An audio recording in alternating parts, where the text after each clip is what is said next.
Joe talks about Joe. And now, your host, Joe Slepsky. Hello again, everybody, and welcome back to Joe on Joe. It's me, your host, Joe Slepsky, and as you may have seen in your podcast feed, welcome back to Joe on Joe Illustrated. With all the hot G.I. Joe Transformers news that's been happening lately, the announcement of the Skybound books, the G.I. Joe tease at the end of Transformers Rise of the Beast, I thought to myself, I never covered G.I. Joe and the Transformers, the Marvel miniseries from 1987, so it's time we do that. Now, listeners, we're not done with You on Joe. In fact, I am always looking for submissions. If you are listening and you're like, I want to be on this show, I'd love to talk to Joe about G.I. Joe, give me a shout. You can reach me on Facebook, Twitter, Instagram at Joe on Joe Pod. Send me an email to joeonjoepod@gmail.com and just say I want to be on your show, and we will get you on. It's one of the things I absolutely love about doing this podcast is meeting listeners, getting new voices on the show, hearing new opinions about what your favorite part of G.I. Joe is. So when we get back to You on Joe's, I want to have you on Joe. See how that works? Awesome. So yeah, thank you so much for supporting the show. You can also help do that on our Patreon, patreon.com/JoeOnJoePod. And you can also do that by supporting our fabulous sponsors, the Movies and a Meal podcast. In the beginning of time, the smallest organism gained sentience and thought to itself, I really need a good meal. Then, a bunch of other stuff happened, and finally the Lumiere brothers started showing movies in France. This was all the inspiration that fellow broadcasters Brad, Keith, and Ben needed to combine these two primal needs into the Movies and a Meal podcast. The Movies and a Meal is one of the most casual and relaxing film talk podcasts you could ever listen to. These three friends enjoy a good meal together while talking all about the movies. And not just reviews. They do favorite lists, comparison discussions, genre talks, anything and everything that you can think of. They've even broken their solemn promise inherent in the name and branched out into TV talk. So I love the variety of films they bring to the table. They cover new releases, classics, cult films, often in one episode. It's really a delight to listen to, and it has something for every movie fan out there to enjoy. So if you're looking to grow your podcast library, if you eat meals, and if you've ever seen a movie, then you should give Ben, Keith, and Brad a listen and subscribe to the Movies and a Meal podcast. They've been a great sponsor to this show. I love the Movies and a Meal podcast, and I'd like all of you to love them too. Now, if you're a new listener, and you've never heard the Joe and Joe Illustrated format before, it is me going over a singular issue of a comic book in Joe on Joe style, which means page by page, panel by panel, excruciating detail, all of that. I covered all 155 issues of A Real American Hero. That was a project, and we did it, and I was happy with it. And so now we're circling back to do G.I. Joe versus Transformers. But you know... Now, mass is ready. I think I jumped the gun on that because... You were saying? That's right, guys. Our You Were Saying segment is back. Technically, we've covered this already because G.I. Joe and the Transformers was released with a cover date of January 1987. Now, we know comic books at the time, the cover date actually reflected the date that they wanted the retailer to pull it off the shelf, the newsstand guy, keep it on the shelf until January 1987. So it was released likely 3 to 5 months prior to that. So with that in mind, I did a little bit of math based on where we were before, and it came out the same month as G.I. Joe 55. So I believe that puts this out on the stands roughly in July of 1986, which makes a lot of sense to me that they would want this out in the summertime. So it's either July or August of 1986. And so with that in mind, I'm going to roll with the July books that were on the shelf for Marvel Comics and DC Comics and what movies were in the theater at the time. So, of course, we're going to start with the issue of G.I. Joe that was concurrent with G.I. Joe and the Transformers was G.I. Joe 55. So that means they're hot off the heels just 5 months earlier, which, would have been like the start of 86. they had the big G.I. Joe 50, which is all of our listeners, you all love that episode, that issue. It was a fabulous issue. The assault on Springfield, just absolutely phenomenal. This issue that G.I. Joe and the Transformers #1 was on the sands at the same time with, though, possibly a bigger issue, at least when it comes to the cover. This is the Unmaskings issue. On the cover, you have Snake Eyes, Destro, and Cobra Commander all pulling their hoods, masks, steel mask off at the same time. This was the issue that you saw in the stands and were like, what is going to happen? And then you got inside and it was all pretty, you never really got the satisfaction. You get Cobra Commander. It was a feint, as Larry might like to put it. Cobra Commander with a bad mustache, Destro in mufti, and I forget Snake Eyes. We did not see his full face because I know we don't technically see his full damaged face until Mark Bright draws it in the early 100s, something like that. Wasn't that the first time we saw it? But this was a big issue. This was huge. This was a lot of fun. We also have in the G.I. Joe world, we have G.I. Joe Order of Battle #2. Now, Order of Battle, probably not a book I'll ever cover on this, because Order of Battle was simply a reprinting of the file card information from the figures themselves. So it looks like it's an official handbook of the Marvel Universe style guide to G.I. Joe, and it sort of is, but not really. There was no new original content that was produced for it. They were just rehashing the content that Larry written for the actual physical file cards that were on the action figures. Which is funny because like in my head it was always, it's the official handbook of the Marvel Universe, but then I was always like, why did they never? I mean, they did reprint it once, but like, why has this never really gotten more play? Because like official handbook, they've done omnibuses, it has had a life throughout the years, and the reason why is Order of Battle is really just reprinting the file cards. It doesn't really add anything new to the Joe conversation. It doesn't really add any extra insight or any detail. If you guys are familiar with the official handbooks, one of the things that I absolutely loved when I was a kid and still do is the how it would chronologically tell you the important stories that they went through. It would give you a rundown. So if you had a huge character, you'd have 1 or 2 pages of this happened and then that happened and then he did this and he did that, and they would hit the that was spearheaded by Mark Grunwald, and they would hit the major points of their career. So they wouldn't necessarily, Spider-Man wouldn't necessarily be like, and then he fought the kangaroo, although, hey, that might be in there. But, it would skip over that, but it would be like, then he met the Kingpin, and the Kingpin did this to him. And then this major, then he went on drugs. Like that, like it would skip the tiny stuff and hit the big points, which, if you think about it, it was Wikipedia. And I know Wikipedia is just an encyclopedia for the internet, but if you look at the way Wikipedia has worked over the years, it's really just the big points of things. And so that's what an official handbook was. It was yes, an encyclopedia, but I feel like encyclopedias really can get down in the nitty gritty. It was more of a Wikipedia version of saying, these are the highlights. These are the footnotes. These are the books you want to play or want to read rather.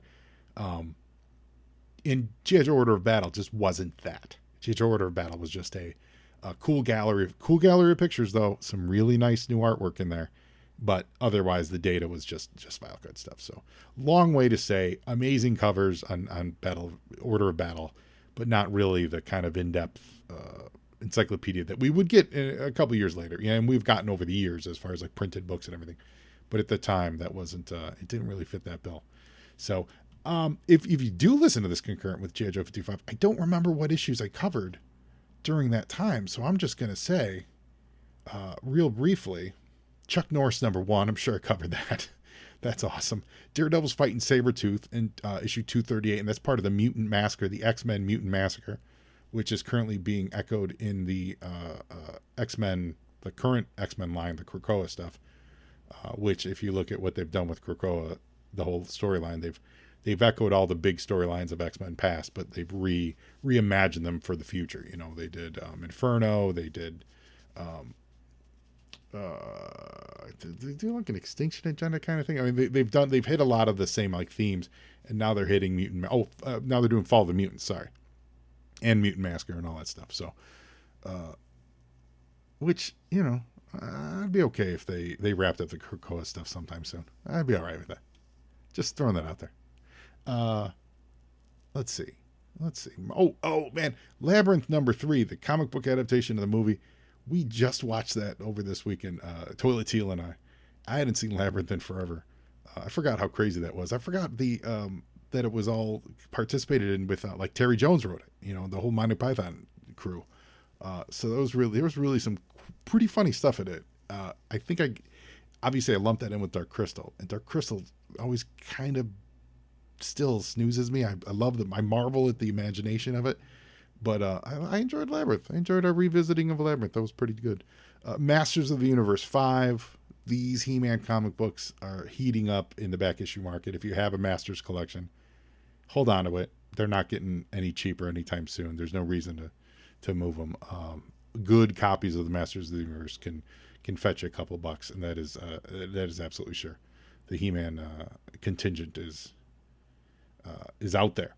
So Transformers, and this is important. So Transformers, they're up to issue number 24. They reference issue number 23 in the comic book. G.I. Joe also references issue G.I. Joe 50.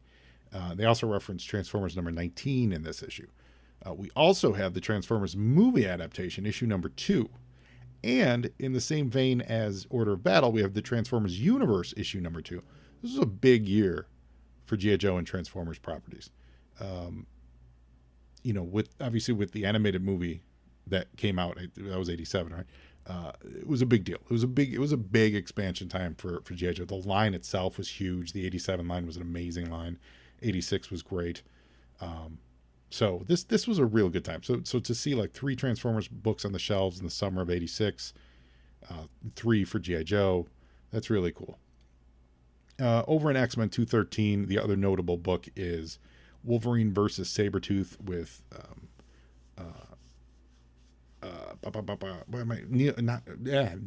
who drew Excalibur? Why am I blanking on who the artist of Excalibur is, guys? This is real time because I don't like to edit this stuff. He's one of them. Alan Davis. Wow, I can only think of Neil Adams, and I couldn't think of Alan Davis. Alan Davis, one of my absolute favorite artists of all time. He did that Uncanny 213, which is the Wolverine Sabretooth, and this was the first time that they fought, not in continuity, but the first time that they fought in the pages of X-Men. So those books also fetch a couple bucks. It's not high like first appearance stuff, but they do well. Because it's the first time those two fought, and it could be good. Remember, Sabretooth made his first appearance in Iron Fist, so like he shows up in Daredevil. He wasn't necessarily an X-Men bad guy / really Wolverine bad guy. That hadn't been really established yet. He was still just a savage dude that was very much like Wolverine, but just was running loose around the Marvel universe. All right, You were saying? I was. So now let's go over to DC comic books. And let's see what was on the shelf for DC. Now, I remember talking about this month because this was a huge month for Superman. This is the start of the relaunch of Superman. John Byrne had just finished his Man of Steel miniseries. So this is the month that you get Adventures 1, Action 584, and then Superman #1. So I am positive that I talked that one to death last time. We also have Legends #3, which is the first appearance of the modern Suicide Squad. So that's another huge issue. We also have Justice League 258, which is that the beginning of the end or the end of the end? It's it's the beginning of the end of the Detroit Justice League, which would then move on to relaunch into the Giffen DeMatteis funny Justice League, the Bwahaha, which ties into the big Blue Beetle movie that's in the theaters right now, which I haven't had a chance to see. So if this is issue #1 here and G.I. Joe Transformers is #1, that means right after G.I. Joe Transformers wrapped up was when we were introduced to possibly the greatest Justice League lineup of all time in Justice League International. It's up for debate. I'm just saying. We're in the middle of Watchmen. We have Watchmen #5. Swamp Thing, we're on issue 56. Teen Titans, this is the second iteration, the post-crisis Teen Titans. They're in issue number 27. Brainy's Lucky Day in Legion of Superheroes 30, if I recall correctly, this dealt with Brainiac losing Supergirl to Crisis. And if that's the story that I'm remembering, it's really strong because remember, Brainiac and Supergirl were longtime romantically linked in the pages of Legion of Superheroes. Crisis comes along and she dies. They kill her off. Was it Crisis 8 and 7? Was 7? 7 was Supergirl and 8 was Flash, or vice versa? One of those two. So obviously that has to be reflected in the pages of Legion of Superheroes because now Brainiac's longtime girlfriend is no more. So I believe Brainy's Lucky Day storyline is the issue. It deals with him grieving about that, and it's powerful. We also get History of the DC Universe #1, which was the post-crisis kind of greatest hits of this is what the DC Universe looks like now. Readers, don't be confused by Crisis. Just kind of go with this flow. Again, also by Wolfman and Perez. So it's fabulous. Yeah. I mean, there's some good stuff. There's good stuff this month for real. It's a good Cosmic Boy issue number 2. Yeah, good stuff over at DC. Yo, Joe! Now, in the theaters, July, big movies would be Big Trouble in Little China. Fabulous film. Psycho 3, good film. Not fabulous. Psycho 2's better, but good film. Anthony Perkins directed it, which is exciting. Under the Cherry Moon from Prince. Howling 2, Your Sister is a Werewolf. Not as good as Howling 1. Howling's great. The Howling is fabulous. I rewatched that recently. It's so good. Howling 2, not as good. But I like the Your Sister is a Werewolf. It's kind of like it's like an add-on. Hey, guess what? We're talking werewolves, and guess what? Your sister, also a werewolf. Absolutely the biggest movie of the month. Aliens, the sequel to Alien, the James Cameron Aliens. That movie's amazing. I don't need to sing its praises anymore, but that's out this month. Maximum Overdrive with the Green Goblin skull in the front of Emilio Estevez's truck. That's fun. Crazy. Stephen King directed it entirely on all kinds of substances. It's a crazy movie. However, we also have this is cool. This is of note to us Joe fans. Robotech the movie, distributed by Canon Films, Harmony Gold USA. They my understanding is they cobbled together episodes of the Japanese Robotech, right? Made it into a movie here to introduce it to America, and this is what we get, Robotech the movie, if that is my memory. So I'm not a Robotech expert, but I think that's what it is. Let me go there real quick.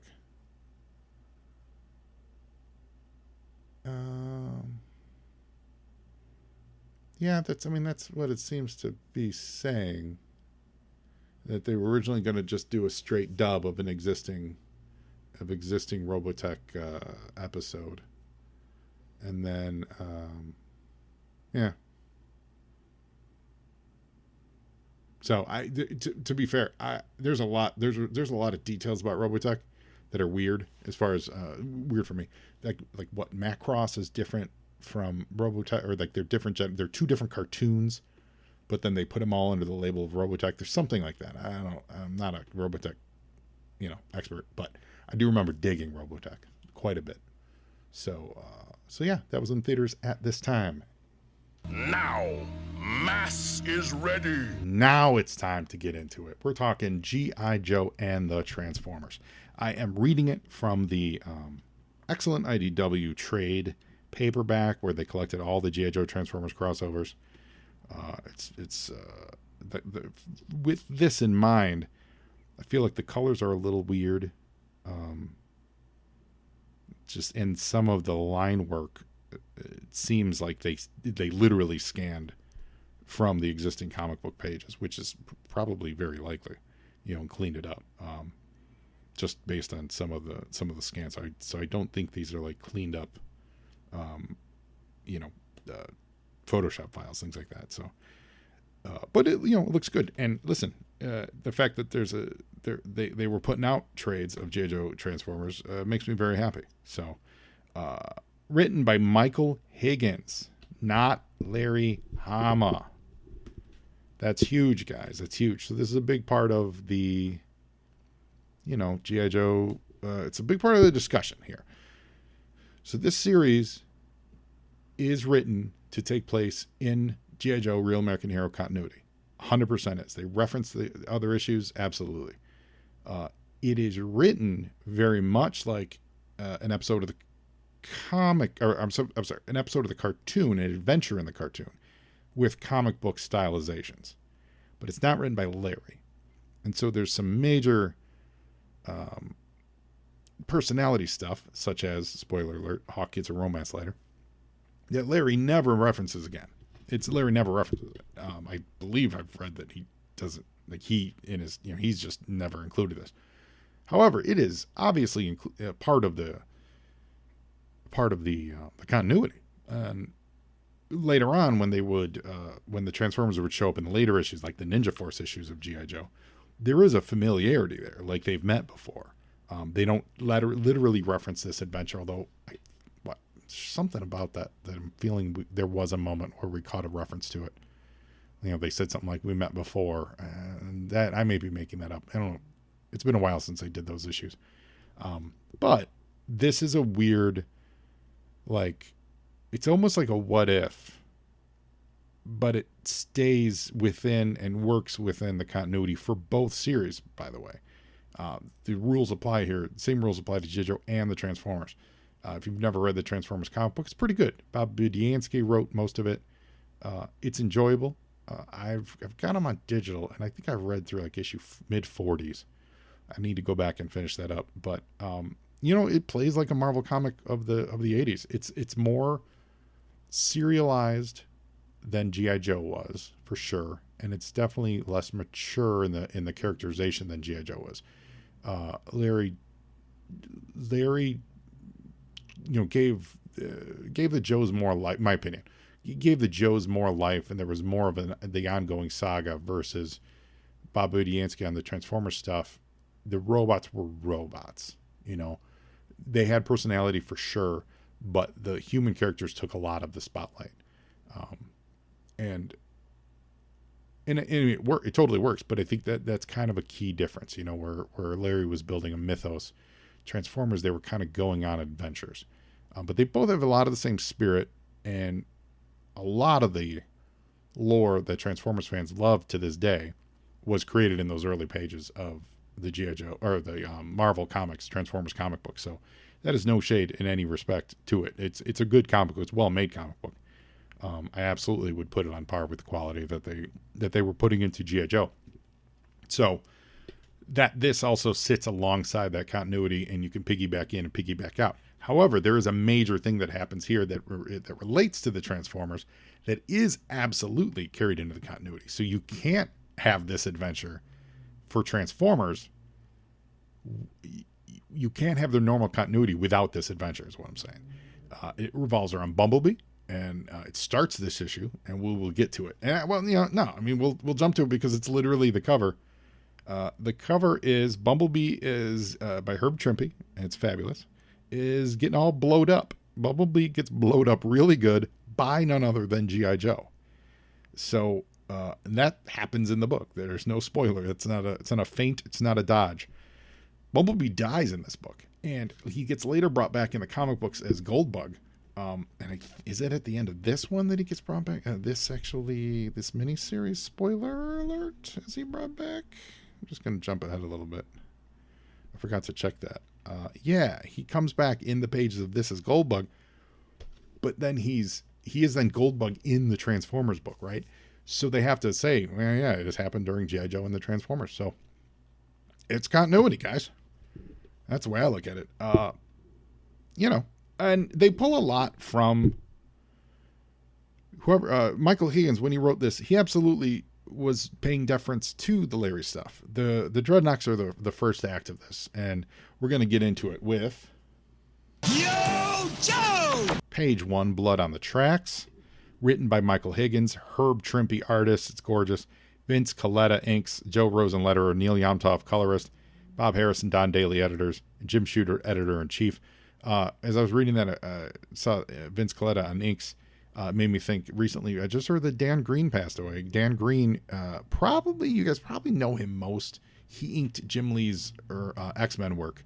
But Dan Green had been an inker for decades. He had been an inker since the 70s. Really great artist. I don't think I ever had a chance to meet him, but a real talent. And apparently he passed away the other day. So much respect to Dan Green. I don't know if he ever did any G.I. Joe stuff, quite frankly. I didn't look that up. But it's called Blood on the Tracks. It takes place in Fort Lewis, Seattle, Washington. It's the temporary base of the world's first mobile solar nuclear power station. That's the weakest point, the MacGuffin here. This whole issue, I kept waiting for them to kind of explain what this is and why it's important. And it's not, because it's a MacGuffin, the solar power station. But I kind of want, like, what does it do? Example, the mass device. They showed us what it did. The weather dominator, we knew what it did, right? The triangles of darkness, we knew what it did. All the various schemes in the Transformers cartoons, like there was a specific scheme and they did this. In this case, we get introduced to this giant power thing, and we're never really told why it's controversial, except for on this first page, they hint that they don't want nuclear weapons. But it's not really what's the problem with this? Is it that it's a portable nuclear weapon? It could be moved to your backyard or something. I honestly have no idea. They don't really get into why everyone's protesting it, but that's what you start with. It's a federal car, or government car rather, with Hawk and I don't know who's driving it, but Hawk's riding shotgun, and there's a bunch of people protesting this project, and in the group is the Dreadnoks. It's the Dreadnoks. So it's Torch, Ripper, and Buzzer, and they're there. And it's an anti-nuclear protest, I guess. So I guess that's enough, especially at the time. I guess that would have been enough. One of the signs is, remember, TMI. It's not too much information. It's 3 Mile Island. So I guess it's just anti-nuke sentiment. So put your head in that position, and that should be.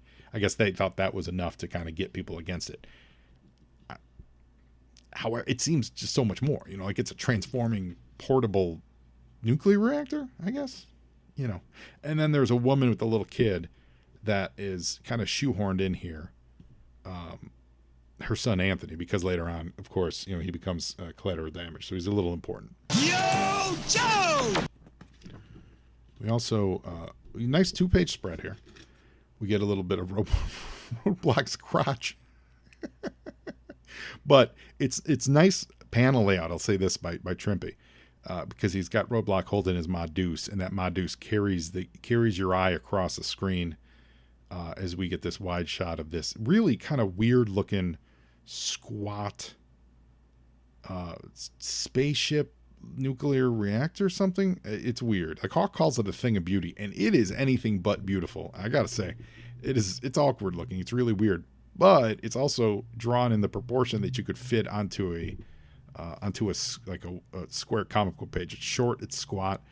Like you don't, as far as art goes, you don't have to worry about it being like a long rocket so it fits off panel, or you have to make crazy like it is squat, fat, and juicy. Like that's what this is, and I have a feeling they designed that to make it easier to fit into comic book panels. So Hawk's there showing up. There's a Senator Larkin there, and she's key because they have a little bit of a meet cute here. She says, you flatter me, but I'm just a servant to the hardworking people of my state, General Abernathy. And he gives her you call me Hawk. All my friends do. Right? And she gives him a little smile back. That's key. Hold on a second. We also got Mutt and Junkyard here. Junkyard is very grumpy here. And this is where Scarlet references their adventure in Springfield. She says, after the debacle in Springfield, we can't afford to mess up this assignment. So that references G.I. Joe number 50. Yo, Joe! Now, it cuts. We never really see what Junkyard's growling at, though. I think it could be assumed that it's the Dreadnoks, but we don't really get that for sure. So now we cut away to the Ark, and this is the old school Ark. If you remember the cartoon for Transformers, because I know some of you Joe guys, a lot of, obviously we all know Transformers, but I don't know how much of the lore you all remember, but they lived in an ark in a mountain, right, in the cartoon. That was pretty much the same case in the comic books, too, for a long time. So they're living in this ark, And it's Optimus Prime. Pardon me, the noise of the book here. It's Optimus Prime talking to Bumblebee, and he's sending Bumblebee on a mission. Now, there's two things that happen on this page. One, Bumblebee looks great, and I love Bumblebee, and so smart for those Michael Bay movies to use him as the lead, because Bumblebee's always been great. I don't know. I mean, he was just such a tiny little toy, but everyone had him. Everyone loved him. He was awesome. He was great on the show. Yeah, really, really good. So he tasks Bumblebee to go to Fort Lewis to check out this the nuclear reactor thing, and the reason he says is you're the master of stealth. Only you have the ability to make yourself unseen. He says that to a bright yellow VW Bug. That does not scream stealth to me. I don't recall in the comics if that was his MO at the time, if they were like, you know, in the movie, it's funny because in the movies they kind of do that. You know, he's his like commando special weapon guy. I get it. But stealth has never associated stealth with bright yellow VW Bug. However, that's what we get. We also, is it this page or is it the next? Oh no, it's the next one. Yo, Joe! We did get a mention of, you know, the evil Decepticons. A little foreshadowing. Remember, this is, they're playing to both fields. They're playing to both crowds, right? This is a crossover issue. So anytime you get a big crossover like this, it's always dumbed down in continuity. The characters always say each other's names more than normal. And this does a very good job with it, so of us keeping track of who's who. Typically, they're illustrated a little cleaner so that we can tell who's who. I think one of the problems, but later on when they did some of the later G.I. Joe Transformers, which they did some beautiful stuff, like the Jai Lee, when they did the redesigns and everything, when you get a little, when you're dealing with two properties that people may not be familiar with, it's harder to catch up when the art is super stylized. Certainly not the case here. In fact, I'll go as far as, and I do not know if Trimpe was rushed on this job or anything. There's hardly any backgrounds in this entire issue, which lends itself to a cleaner storytelling experience from an artistic standpoint. There's not a lot of black holds. There's not hardly any backgrounds. Really aren't any. So the coloring is doing a lot of heavy lifting for delineating place and location and relation to each other as far as characters go, and that falls apart a little bit. But I don't know if this was a matter of timing, or the flip side could easily be that they really wanted to simplify it. They really wanted to make this as entry level as possible, and so you do that by not having a ton of clutter, not having a ton of detail in the background, so that any new readers can just focus on the characters that you're getting. It sets it more as a kid's book. If you look at a lot of like the kids comics, especially at the time, like the Star comics and stuff like that, it's almost animation quality, and it's sheer focus on the characters and what they're doing versus here's the world they're inhabiting with buildings and bookshelves and, you know, desks and cars and stuff like that, where they're interacting with things. It's simply putting a focus on them, and I see that throughout this issue. So I'm not gonna drag it for that, but I want to point that out, that it's definitely a simplified version, because we know Trimpe's a master. So I gotta imagine this is on purpose. So Bumblebee is on his way, and Bumblebee's getting he's foreshadowing the introduction of the aerial bots at the end of it. So they had just introduced the aerial bots in the Transformers comic book. So he's lamenting that he's not as cool as an aerial bot. And remember, the aerial bots were airplanes that 5 of them would form together and make Superion, I think. So Bumblebee's a little bit of saying, "My life sucks," which plays into what happens to him here. So you want to set that hero up, storytelling wise. You want to set that hero up. It's to say, like, I'm not happy with who I am. Boy, aren't I down on my luck? So that you can, either through circumstances of action on his part, or in this case, literally death and rebirth, you can have him make a transformation and grow in some respects. So you have to start him at a low point in his life. Think about how they did in that. Is the terrible example in that Daredevil movie with Ben Affleck. You know, they made the terrible choice of having him literally murder someone in the beginning of the movie, so that he can choose to not murder the person who really deserved to die at the end of the movie. And that's a really extreme of it, but that has always been the best example of this. When they're struggling to find a way to show growth for the character, you just hit it on the head in the front, and so then at the end you can swoop up and wrap it up. And in this case, it's a literal transformation for him. So now we check in on that little kid. He's not happy about being at the Nuke show. His mom says, Anthony, if you're so bored, you could always help your mother distribute these leaflets. Meanwhile, like a bunch of chicken hawks, the Dreadnoks are sitting there kind of eyeing, they're not really eyeing him up, but they're just hanging out saying, we're bored. They're like, they're waiting for Zartan, but they're like, why are we waiting? What are we waiting for? Let's just go to it. Now this, of course, Yo, Joe! This resembles that great issue, I think it's 33. It's before 35 and it's after 30. And it's that John Byrne cover with the Torch, Rip, and Buzzer riding on their motorcycles. And remember, they enter the airfield and they rip up the airfield. That is this scene. They're just repurposing that moment, which feels very much like someone who read the comics. What did these guys do? Saw what they did in one adventure. Said, oh, they attack airfields. Like that. Literally, that's what they do. So that is 100% what he has them doing here. They rip through the fence. They go driving on it. And then there's these three schlubs. These these are the are they senators? Or they're oil, like they're energy guys, and they're doing the debate about how important the power station is, etc., and so on and so forth. But as they're talking to Hawk and Senator Larkin, that's when the Dreadnoks pull up. And this page is really evident of the lack of backgrounds here, because the guys pull up and there's barely dust clouds drawn. There's barely a road drawn. Like it's really just solo pictures of them hitting the scene. Yo, Joe! No. Buzzer. No. Ripper. You guys know I've said this before. I always get them wrong. I know Torch 100%, and Buzzer, I have to remember Buzzer is blonde. And so this is Ripper. So Ripper attacks Hawk.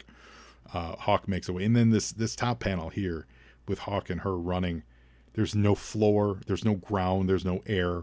There's exploding barrels around them, and they're just running in space. This is it's really light on the backing details, but you get a lot of hero shots of these toys doing their thing, right?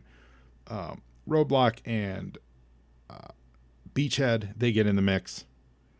Everyone's shooting everybody, and Roadblock says, we're not going to be much use without their weapons, because Hawk says, watch your fire.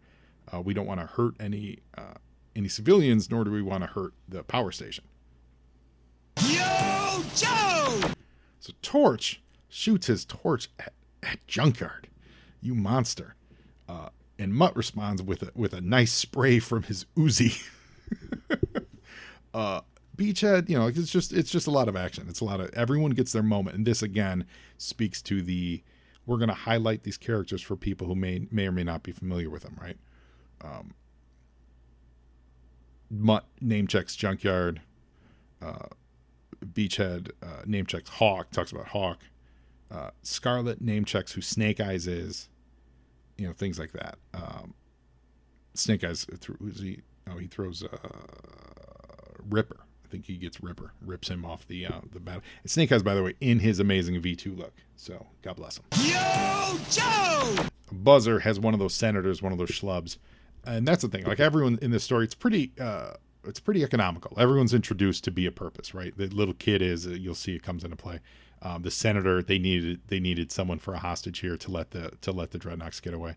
So he grabs this senator guy, whatever his name is. He grabs him, holds him hostage, and says, basically, you let us go, otherwise we're going to kill this guy.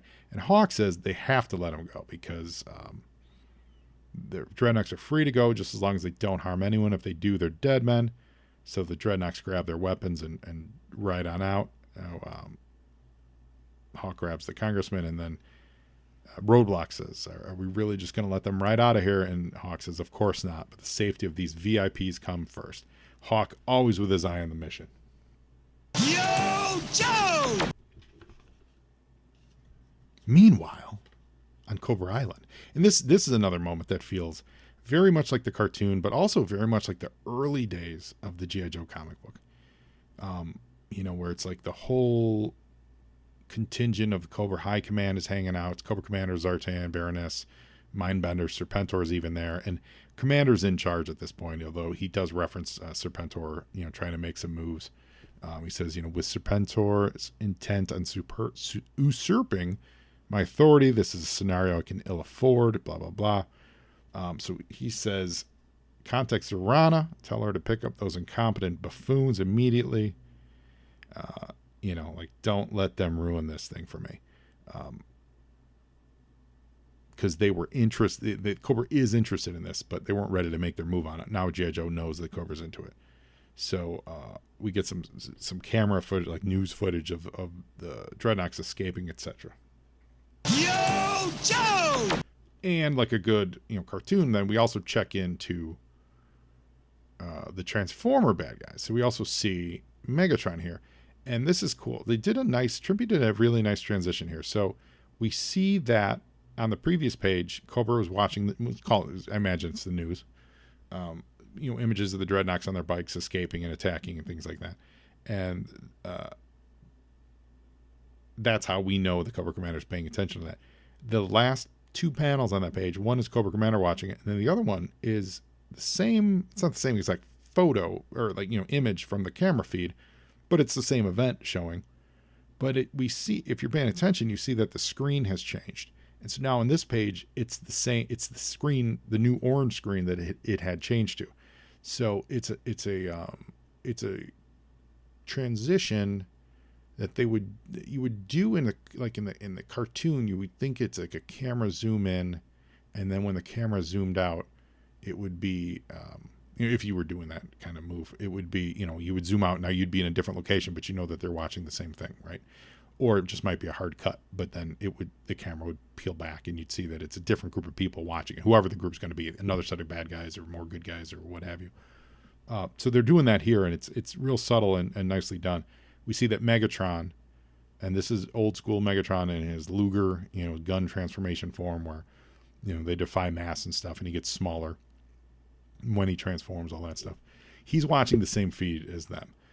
And this little scheme gives him an idea. So he calls for Dirge and Bombshell. Dirge is one of the jets, the black and yellow, or blue, kind of dark blue and yellow jet. And then Bombshell is one of the Insecticons.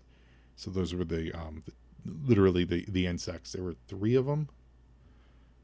Bombshell, Matt, Kyle, don't hate me for this. Shoot. Yeah, there were three Insecticons. I had one. I don't think it was Bombshell. I didn't have Bombshell. But yeah, there were three Insecticons. So he sends Dirge and Bombshell to go check the situation out.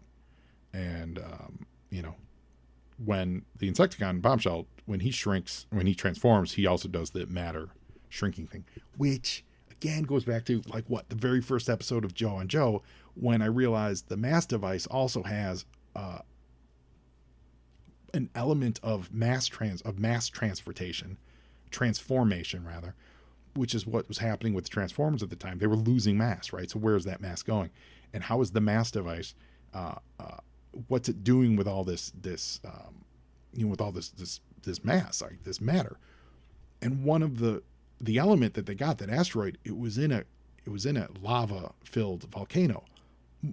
What if that was the volcano that the Transformers were actually holed up in, and what they were using was a piece of, called transformium or energon or some kind of transformer element.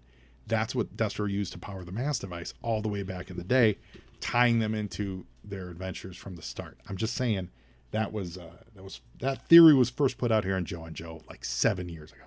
Yo, Joe! So Bumblebee's driving on the highway, and as they did in the other episodes, or the other issues of the comic rather, the Dreadnoks are doing that same thing, driving on the highway and terrorizing people on the highway. It's what they do. But you could tell that that's what they do. And that's what was, those were their appearances. That's what they did. So that is what they did in this. You know, they're not breaking new ground with what the Dreadnoks are up to. They're just driving around, setting fire to moving vehicles, which is frightening. And Buzzer comes towards Bumblebee, going to hit him. And Bumblebee actually half transforms and literally jumps out of the way, shocking Buzzer. Like, he can't believe what he saw. And while this is happening, we see that the Joes are following them. And storytelling-wise, they do... Trimpy does here again what he kind of did on the previous page of, you get the most of the full page is catching us up on what the Dreadnoks are making their getaway with. We introduce a new protagonist into the game, a Bumblebee, and he's going the other direction, so we know he's heading there. But then you spend one panel to just give us an update on where the Joes are, and we see that they're actually stuck in traffic. So it's kind of like you know, you look at it as a series of like commas, or, you know, and then this happened, and then this is happening, and also that's happening. Yo, Joe! But in graphic form. Now, the Dreadnoks on this page do something that I swear is not possible. We have asked, we've asked experts about this, and we've been laughed at. We've also been taken seriously. We sent a letter to the who was the science show that they did this special effects, what was that with Jamie, where they would use Hollywood special effects to recreate things and see you guys know the show. It's don't you don't have to email me. Only email me if you want to be a guest on Joe. You guys know what I'm talking about. The one where they would disprove things that you see, like, you know, could you really survive falling off a plane? Things like that. And then they try to recreate it. Why am I'm crazy that I can't think of it. It's going to come to me by the end of the show. Anyway, one of the things we've always been stumbled, and we thought about this. I brought this up in college. We were watching old episodes of Knight Rider.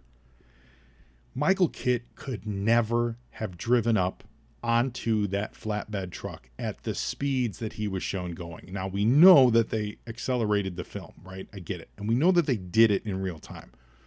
My point has always been, they must have been filming that at such a slow rate, like literally 5 miles an hour. Because anything more than that, as soon as the rear wheels, that, like if they're going 20 miles an hour, whatever it is, as soon as Michael Knight's rear wheels would hit that ramp now would become the pavement. And all of a sudden, Michael Knight would be shooting whatever speed he was going at the time, 20 miles an hour, 30 miles an hour, whatever it was. He would be propelling forward at that rate of speed on the truck. So in order to do it, you have to have a differential where Michael Knight's going a little faster than the truck. So that's the difference that you have to compensate for. But then you also have to compensate for the fact that his wheels are spinning and with traction at, you know, whatever it looked like it was, like 20 miles an hour.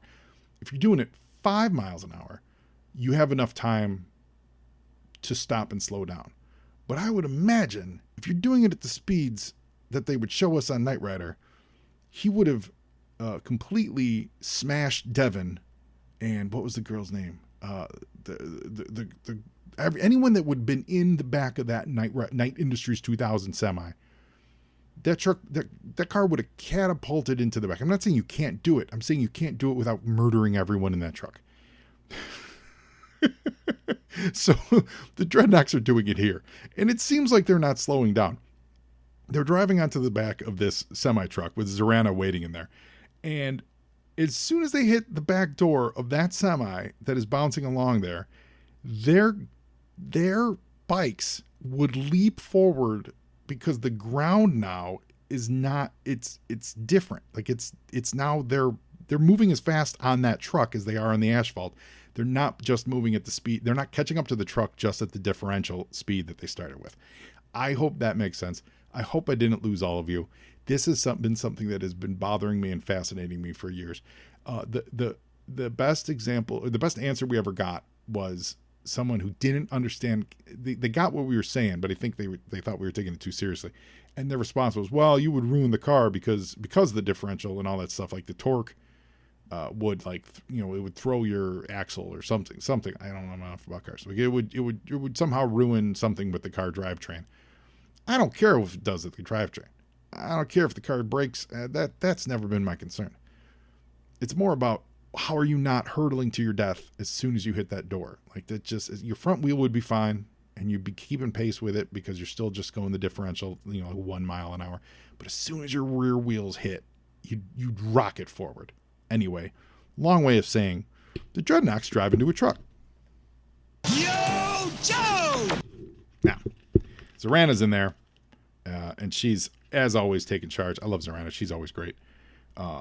So the Joes have completely lost them. Like they're obviously because they're on a truck now. So in Larry's books, they did this a few times. What Larry would have had done is that truck would have then driven right past the Joes. They would have seen that truck and not known that the Dreadnoks were in there. And we don't get that. That's always fun. We don't get that in this issue. But we go back to the nuclear site and all the protesters are camping out. Bumblebee has pulled up. We get another introduction to little Anthony Durante. And Bumblebee is marveling at the beauty of this house with rockets attached to it. But no one's ever really. They don't really say why it's spectacular, and I mean this. Like he says, if that isn't one of the most spectacularly engineered systems I've ever seen, now I know why Optimus considered this so important. But we don't know why it's so important. Like, what is so important about this? I don't really know. They genuinely don't really say, oh, it's because it can bring energy to the third world, or you could bring it. Like they never really explain it. Yo, Joe! So in the next morning, Bumblebee's still chilling there, and a cop comes up and he says, looks like one of them hippies left his car in a no parking zone. That's pretty funny. And Bumblebee gets a ticket. So that's how humiliating. But again, what it works as a nice reminder because he has Bumblebee saying like this never would have happened to an aerial bot. So that's a good little reminder to us of Bumblebee's state of mind, how he's feeling inferior, even going so low as to get a parking ticket from a human. You can't get much lower than that. So the Joes are back. They've got a couple armadillos. There's a Mauler involved here, and Junkyard is with Mutt. And Junkyard's like the early warning system is really what it is. Yo, Joe! So now, I think this page is supposed to explain to us why this is so special, but I really don't get it. So this squat-looking weird helmet thing, which actually looks like the helmet I just realized of, I think it's Baron Karza from the Micronauts. Deal with that knowledge. It transforms itself. So essentially the humans have built a transformer. So it goes from this squat-looking, it looks like a little mini warhead with antenna. It transforms, gets wings, the antenna turns into wings, and then you've got and it looks like kind of like a rocket side. It's weird. It looks weird. But I'm assuming this is how it would take off, even though it seemed more suited to launch straight up in the air the other way. But apparently it takes off like an airplane. And they said Power Station Alpha is ready to launch. Okay. Yo, Joe! Now here's Anthony, and here we go. This is the payoff. So we get introduced to that kid earlier, so we can. It gives us a character to follow narratively. And now Junkyard is just walking around chilling. And he comes up and says hi to this little boy. And Junkyard's great. By the way, Junkyard doesn't have a collar. I feel like that's not very safe. But I feel like Junkyard needs a collar. If anything, to let people know, hey, this is a military dog. And he's the best dog because Junkyard's the best. But the kid plays Frisbee with Junkyard. Throws a little catch. Bumblebee has managed to drive up to the runway. He is on the tarmac. So there are G.I. Joe armadillos. There's crowds of protesters. There's soldiers with weapons. And one yellow punch bug. Apparently that's his stealth capabilities. That's what Optimus Prime was talking about. That he can park and no one would care that a VW bug is just chilling. Yo, Joe! And now Dirge and Bombshell make their move. So Dirge flies overhead. Bombshell, ejects, and he shoots a Cerebro shell. And it controls the mind of the human that it ejects. I think that's legit. I think that's from their continuity, if I recall. That was a thing they could do. So he zips the boy that we've been following. He zips him with little mind control stuff. And right away, Junkyard notices something's wrong. And Bombshell is kind of controlling the boy. And the boy's marching towards the power station. Yo, Joe! Bumblebee is watching. And he notices that he sees a bug. And he says, oh, you're almost as annoying as an Insecticon. And he sees, oh my God, it's an Insecticon. And Herb draws something here that I don't think we saw a lot in Transformer comic books. I'm pretty positive we never saw it in the cartoon. He gives Bumblebee eyes like in the movie Cars. Think of the eyes in the Cars movies. That's what Bumblebee gets. I don't know if this is a deal breaker for you Transformers fans. Is this one of those like, because I think it's kind of cool, but also they didn't have eyes. This isn't how Transformers worked. They did not have eyeballs like Cars, and yet this panel 100% gives them eyebrows and eyes. So is this controversial in the world of Transformers? Because it's certainly not how those vehicles work. So Bumblebee radios into the Ark and says, "Optimus, you're right. Like, we got trouble. You got to get over here." So Optimus calls the aforementioned Aerobots, Skydive, Slingshot, Air Raid, Fireflight, Superion, transform. And Aerobots were cool, man. They were one of the first. Well, the Constructicons were the first, like 5 that forms into one, the Voltron kind of thing for Transformers. But the Aerobots, I believe, were the first Autobots that did it, and they were like the second set. I think Aerobots and Stunticons came out at the same time. And they were cool because the Autobots needed airplanes. Remember, it was all and that's its own story. But the toy line was bifurcated. Remember, that was 2 toy lines that came into one. So that's why you have a line of cars that transform, and then a line of radio Walkmans and guns and everyday household items too. That's because there were two toy lines that were brought under the one banner of Transformers. And then when they did that, only the bad guys had airplanes, and then the Transformers got the big one, Silverbolt, the big white plane, not Ramjet. They had him in the movie too, but the big white, like really awesome Transformer one that looked like that was the Sky Striker actually. What am I talking about? Like the Autobots got that. And you were like, oh, they finally have some aerial presence. And then they came out with the aerial bots, which were finally some like a mass-produced, more entry-level air presence for the Autobots.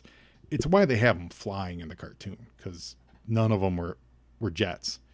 But at least on the Decepticon side, you could show jets getting somewhere fast. And they're like, well, how are we going to do this with cars that can't drive? Okay, they can fly. So it worked out that way. Anyway, so Optimus sends in the aerial bots. And again, for the record, Yo, Joe! While I may know more than most about Transformers, I by no stretch am the expert in this. So if I'm getting stuff wrong, I sincerely apologize, gang.